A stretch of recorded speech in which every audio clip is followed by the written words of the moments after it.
Boa noite, Felipe. Láslo aqui da Flá TV. Tudo bom? Felipe, eu queria que você comentasse sobre as variações que você fez, principalmente no ataque, né? E o quanto o Juninho vai agregar nessa função, né? E o quanto ele pode contribuir daqui para frente. Variações, você falou, desculpa? Isso. Que tipo de variações?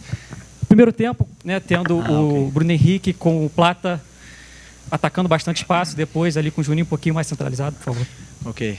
Primeiro foi um grande jogo, onde os jogadores tiveram uma atitude excepcional. A torcida aqui em Brasília sempre nos recebe muito bem. E fiquei muito, muito feliz pela obediência tática dos jogadores, pela consciência tática deles também. É um momento de entender, de apoiar, vir no jogo apoiado, é um momento de atacar o espaço. Fizeram isso à perfeição. As variações, elas acontecem muitas vezes porque são jogadores muito polivalentes, versáteis e conseguem se adaptar a qualquer tipo de jogo e de pressão, né? Então elas vão acontecendo durante o jogo. O Volta Redonda também foi se adaptando durante o jogo e a gente conseguiu atacar bem contra a linha de 4, contra a linha de 5 e foi um jogo bem sólido da nossa equipe. Felipe, tudo bem? Boa noite. Gabriel Orfa. Desculpa, faltou do Juninho, né? Desculpa. O Juninho, sabemos o jogador que ele é, o que ele pode nos ajudar, né, nesse modelo de jogo. Sabemos as características desse jogador, o perigoso que ele é para o nosso ataque e para a defesa dos adversários. Quando ele joga, e estamos felizes de que hoje ele pode ter os primeiros minutos com a camisa do Flamengo. Sempre é um momento especial. Eu lembro minha estreia, então sempre falo, né, que primeiro jogo ele é muito especial. O teu telefone ele fica cheio, né? E ver ele com a camisa do Flamengo, dando a vida como deram todos os seus companheiros, eleva o nível desse grupo. Agora sim, boa noite. Gabriel Orfa, canal Paparazzo Rubro Negro. Felipe, o Flamengo tem uma final à frente agora na Supercopa contra o Botafogo. Queria que você falasse da importância desses dois jogos do Campeonato Carioca, né? Hoje contra a Volta Redonda e contra o Sampaio Corrêa no meio de semana, para essa preparação para a final. E se puder também falar sobre o Carlinhos ter ficado no Rio, ele que é o artilheiro do Campeonato Carioca. Obrigado. Não, o Campeonato Carioca, na verdade, a gente está ainda acabando a pré-temporada. Foram 2 semanas praticamente de treinos, onde hoje, né, 5 jogadores tiveram que jogar 90 minutos. Não era o ideal, porque existia uma progressão de 45, 60 minutos e agora 90. Mas são jogadores que se cuidaram muito, que estão muito bem fisicamente, que não tem nenhum problema por disputar esses minutos, né? Então acredito que seja um jogo bom para primeiro pelo nível do adversário, que foi campeão da Série C, e pela final que nós temos pela frente. Então, um jogo bom para se preparar. E agora, conforme vierem os próximos jogos do Carioca, a gente assimilar cada vez mais esse modelo de jogo, os jogadores entenderem cada vez mais a ideia, os detalhes que tem nesse modelo, para a gente poder evoluir cada vez mais e ser um time cada vez mais difícil de ser pressionado. O Carlinhos ficou no Rio. Agora eu optei por trazer esses jogadores. Eles entraram de férias antes do tempo para poder jogar esses 4 jogos do Carioca. Fez 3 gols nesses jogos. Um jogador que a gente já sabe as qualidades que ele tem. E a partir daí agora nós vamos decidir quais decisões nós vamos tomar. Okay? Boa noite, Felipe. Boa noite. Mônica Alves, do Coluna do Fla. Parabéns pela vitória. Você ligou para o Juninho e teve participação decisiva para convencer o atacante a jogar no Flamengo. Como estão sendo, né, os contatos com o Danilo e o que você tem falado com ele? Falei com o Juninho por telefone e o que eu falei para ele, eu falo para todos os jogadores sempre que eu começo a trabalhar, que eu não tenho compromisso com ninguém, é a primeira coisa que eu falo, e eu não prometo para ninguém que vão chegar aqui e ser titulares. Eles que têm que conquistar o lugar deles no time com bons jogos, com rendimento no campo, né? Então esse foi meu papo com o Juninho, e o Danilo não é jogador do Flamengo. Então eu não posso falar de um jogador que não é do Flamengo. Okay? Felipe, aqui. Rodrigo Ramos, RN, canal Time Web Esportes também. Eu estou olhando aqui as estatísticas, né? O Flamengo teve 75% de posse de bola, 738 passes, 89% de acerto no passe. Está no começo da temporada. O que você tem a dizer sobre isso, né? Um time que está jogando do jeito que você terminou a temporada, em cima, né?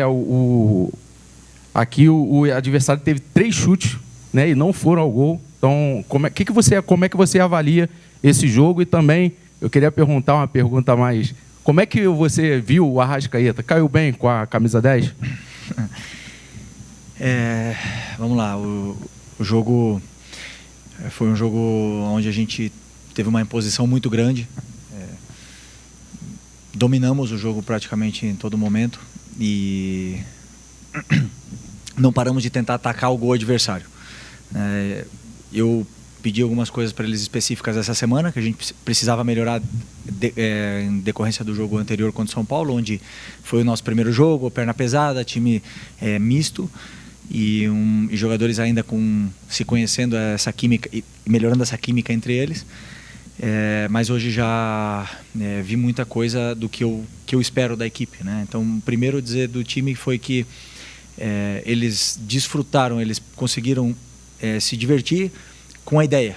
Então, primeiro é isso que eu falei antes. Eles compraram a ideia, a atitude deles dentro do campo foi exemplar, foi excepcional. Todos eles obedeceram taticamente, teve uma obediência tática muito grande. Isso levou o time a ter uma facilidade na saída de bola, nas progressões das jogadas. E eles acabaram se divertindo com isso. Tiveram a bola e tiveram paciência para abrir essa defesa do Volta Redonda, que muitas das vezes estavam muito fechados e muito baixas, e era uma coisa que eu vinha pedindo. Então eu vi evolução nesse sentido, mas em nenhum momento o time parou de atacar o gol adversário e de pressionar. Agora, temos coisas que evoluir ainda e vamos tentar continuar em eterna evolução, nunca paramos de aprender. O Arrascaeta, camisa 10, é bonito, né? Porque é um jogador que merece a 10 e é o nosso craque, tá aqui desde 2019, tem a história no clube, merece, e tem o aval do Zico, que é o mais importante. Okay. Oi, Felipe. Boa noite, tudo bem? Gostaria de fazer uma pergunta menos do jogo de hoje, mais projetando a temporada mesmo. Você respondeu agora há pouco sobre o Carlinhos. E eu gostaria de estender a outros 2 jogadores que também ficaram aqui no Carioca e não foram para os Estados Unidos. O Pablo, que retorna de empréstimo e foi até capitão. E o Lohan, que é um jovem jogador, joia aí da base. Quais são os planos seus, do clube, para eles? Eles estão liberados para aceitar eventuais propostas que possam surgir? Isso ainda vai ser debatido? Terão espaço? Obrigado. Bom, primeiro dizer que esse é um assunto exclusivamente da diretoria, né? Claro que eu tenho opinião nesse assunto, mas é um assunto que o Boto vai poder responder para vocês. Eu estou com um grupo aqui que participou da pré-temporada inteira comigo, que bebeu da água do conteúdo que eu passei para eles. Eles tiveram essa imersão desses 9 dias com treinos, com vídeos, com correções. Então é um grupo que está na frente, né? Que partiu na frente nesse ponto, nesse quesito tático, que é uma coisa que eu prezo muito. É inegociável que os jogadores façam e cumpram as suas funções, as que eu peço para eles. Então, esses jogadores não estiveram comigo e a partir daí a diretoria com certeza vai se reunir, vai conversar e vai conversar comigo também para a gente tomar a decisão do que vai ser deles. Eles são jogadores do Flamengo, enquanto eles são jogadores do Flamengo, eles têm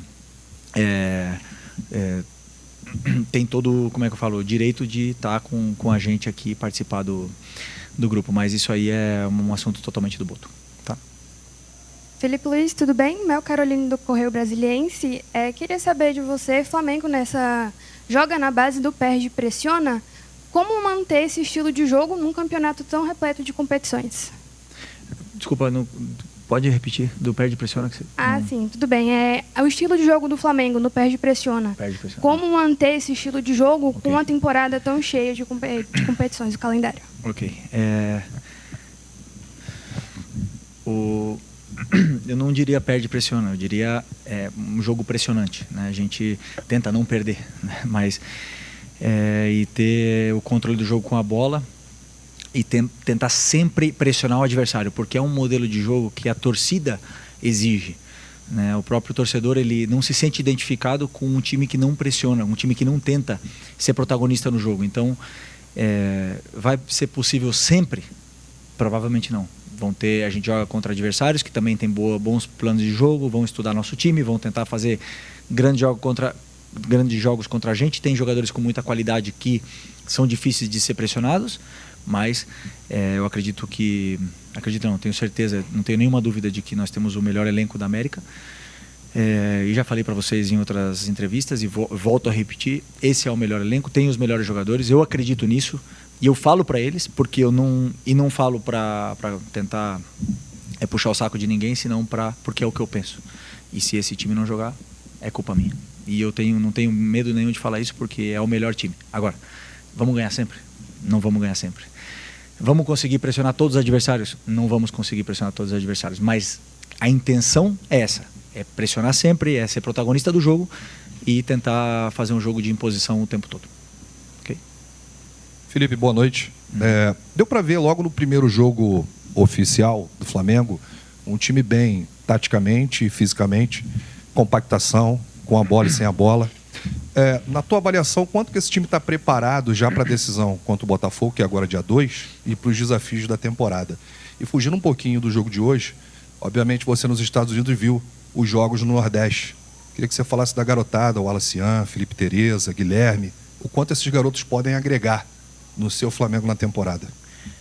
Desculpa, repete a primeira agora, que como tu fez duas, eu esqueci. A primeira é os desafios da temporada, na tua avaliação, quanto esse time está pronto, já visando o jogo contra o Botafogo agora dia 2. Bom, eu sou da opinião, e já falei para vocês também, que o jogador quanto mais joga, melhor fica. Quanto mais minutos tem, mais ele se adapta. Então, os jogadores que jogam 90, eles vão se adaptando e vão somando minutos, vão se sentindo melhor, e o corpo deles vai se adaptando a serem atletas de alto rendimento, jogadores de futebol.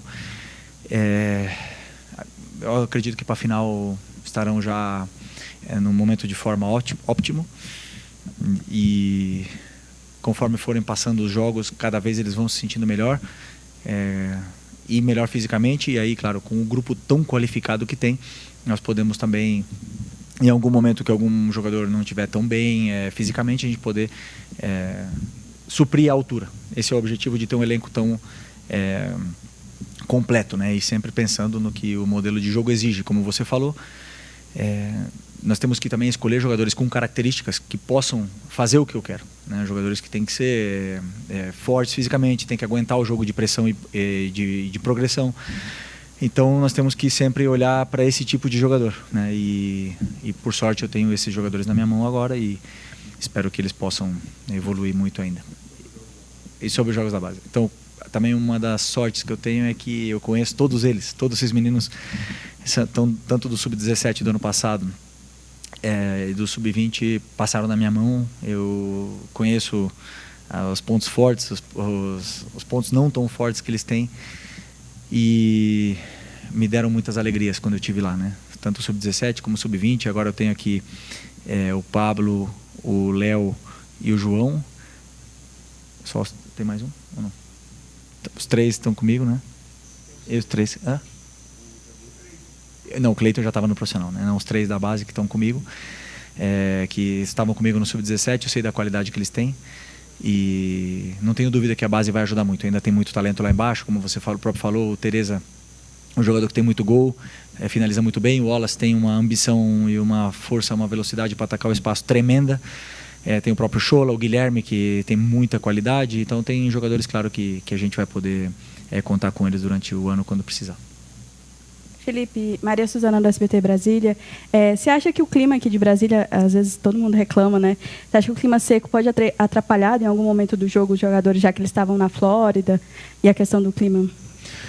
O que atrapalha é a bola, né? O campo estava bom e a bola é horrível, e eu gostaria que vocês perguntassem para os jogadores a opinião deles, de todos os jogadores de todos os times, para darem a opinião sobre o que é essa bola da pênalti, que eu tive a oportunidade de jogar com ela, e agora, como treinador, estou vendo eles sofrerem para fazer um jogo com essa bola.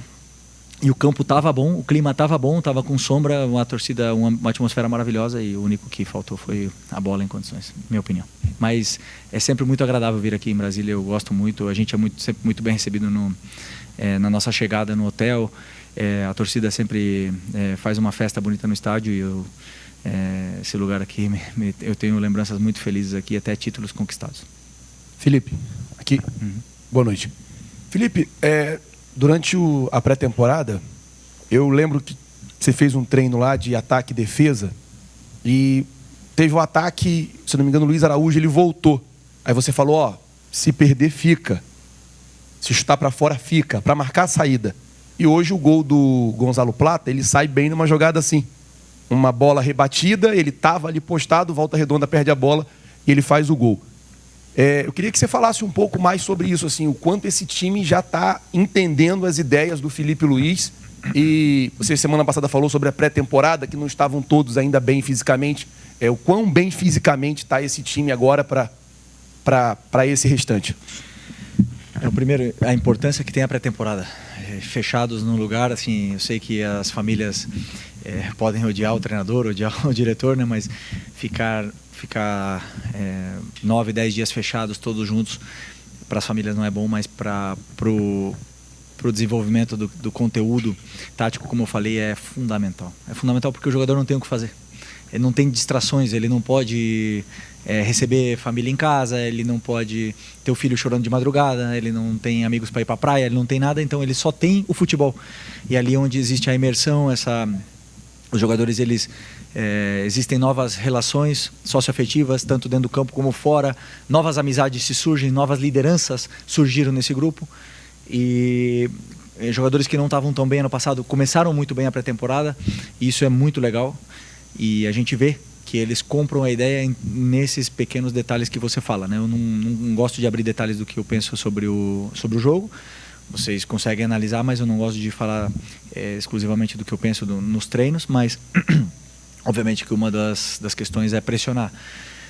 Como eu falei antes, tem adversários que você consegue pressionar melhor, outros que têm mais qualidade, mais saídas e é mais complicado, né? Então, mas o importante é isso, que eles assimilaram bem a ideia e fisicamente vem evoluindo, acreditaram também na metodologia de treinamento, que foi exigente, mas que é para o bem deles. E eu acho que para a final a gente vai estar no momento óptimo para, como eu falei, para jogar. Agora, são 80 jogos durante o ano. Claro que o time em algum momento vai poder oscilar, né, fisicamente, mas eu acredito muito no meu trabalho, no trabalho do Diogo e do Ivan, e tenho certeza de que os jogadores estão num bom caminho para ficar no auge da forma física.